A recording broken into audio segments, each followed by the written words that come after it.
Okay, Sheriff. So tell me about what you can about what happened with this 12-year-old bringing this weapon to school. Well, I'm trying to think of what today is. Give me a second here. Yeah. So yesterday, September 4th, um, early in the afternoon, we had received a call. I'm sorry. It was, yeah, it was actually in the morning, yesterday morning. We had received a call, one of our school resource officers from the school principal at Los Niños Elementary School over here on the southwest side. And the call was that several students did exactly what you'd want them to do. Um, Went into the school principal's office and told them that they had seen a young boy, one of their fellow students, with a gun, that he had it hidden in his backpack. Naturally, the school calls our school resource officers and the child in, and from there we confiscate what is a 9 millimeter handgun out from the kid. Uh, this is it's on the heels of a tragic event, another tragic event in Georgia and across this country. We see this all the time. But I have to give accolades to my school resource officers and their program to be engaged with not just these kids, but with the school boards and the schools themselves, the principals and the teachers, and really just build that level of trust where these kids know that um, we always tell them, you see something, you've got to say something. And they did, several of them. And so, I couldn't be more proud of them. And it is my plan to reward them, get them a sheriff's medal, a certificate medal, or something that says, wow, you went above and beyond. And they do deserve the credit because it's they're going to know way before any of us do. And if they don't tell us, you see what can happen. So hopefully, maybe that's the way we stop all this school violence, is finally get these young ones to trust us, to trust their school principals and their teachers, that we're here to keep you safe, but we can't do it without your help. And so this is really a story of heroes in my eyes.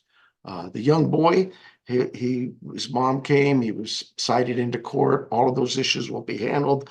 We hope there's a lot of investigation efforts to be done here too. But the real story here is what a hero, what a bunch of heroes we had to step forward and say, hey, this is the right thing to do. Yeah, you don't see that very often. The kids coming up and everybody coming together. So basically, we don't know what could have happened, but they definitely stepped up to make sure nothing would happen. Would you say that's what happened? Exactly, Michael. And that's really community policing at its best, is when we can get that community engaged, so much so that they actually trust us, they trust they trust those adults who are there to care for them and keep them safe. They trust enough to step forward and say, this is my friend, or this is my schoolmate, or my buddy. But my goodness, I've got to keep everybody safe. That takes a lot. And especially this age group. So I hope this example goes across the country to say this is what we need to be doing, because we're not getting anywhere with these red flag laws and all the battles about gun restrictions and gun. But at least in our schools, maybe building that relationship and that trust with those kids is taking hold, is starting to work. I hope so. The shooter in Georgia, I believe he came to school, and then someone saying he left and he came back with the weapon with him. Do you think that schools might have to do a tougher job of trying to just make sure you're searching kids? I mean, back when Uh, we were younger, we weren't really doing that, but like you have to search kids maybe if they're coming in and out, maybe. you know, there's so much on that, having dogs there to sniff them as they enter the schools, or putting up metal detectors. My, first of all, let's face it, it's not just Tucson. All over the country, schools are strapped for money. And I get it. Those administrators have to say, I could either build my school more secure, put alarms in and cameras in, metal detector, whatever, or I could pay my teachers.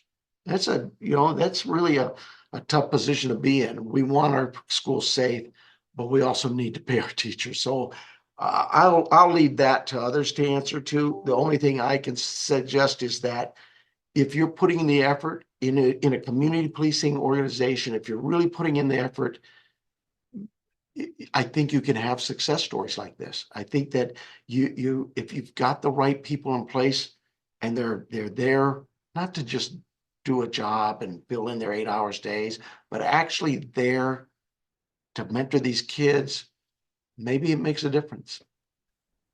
What happens to this kid now?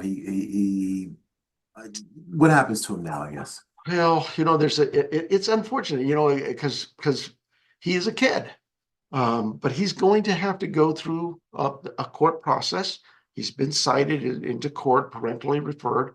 They'll go to a juvenile court center, and the courts will look at that and assess him further with a bigger, probably broader threat assessment, and deal with those issues. But also, the school has some issues to deal with. Do they expel this kid? There's a process there. It is a balance act, and I'm not a principal, and I'm glad I'm not, but it is a tough balance act. How do we meet this kid's education and future and help him through this situation to get him on a right path? And the school's got to be a big player in that. So it's tough. Another big player in this, Sheriff, was your school resource officers. Do you kind of encourage them to have these relationships with these students so you're able to recognize stuff like this? Well, without a doubt, that's what they're there for. I mean, yes, are they there to protect the school and do all those things? Absolutely. They're still law enforcement agents, but they're really there. Their number one focus is to get involved with those students, be there to mentor them, be there to help them get through their school lives and lead productive lives. We have part of that process is recognizing these kids when they do perform well. In this case, we have several that did a great job, and we owe it to them, because you don't know the outcome of these kinds of cases. I'm going to ask you a question, Sheriff. I don't know if you know the answer. This might be a prosecutor question, but could the parents potentially face any charges, or probably Well, not? I imagine that's something our investigation will look into. Always, that's a possibility. I mean, we'll look into how did he obtain the weapon and was it secure and those things. Those will be part of the investigation, and it will be presented to the courts, and the courts will make their determination. To me, this isn't about getting somebody in trouble. This is about solving a problem and finding out why did this young one have access to that weapon?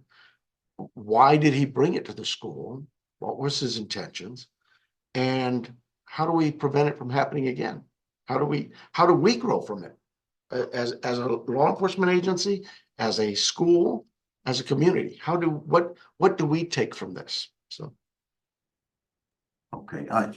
Sheriff, when you do recognize those kids, make sure you let us know. I absolutely I'd will. probably let everybody know because we should all be there. All the stations should be there to make sure that those kids get recognized. Yes, sir. We will do that. We may not wait for the award ceremony. We may pull them up here in my office and let them play around here. Their work was great, and you just don't know. Mhm. You don't know how great that work was.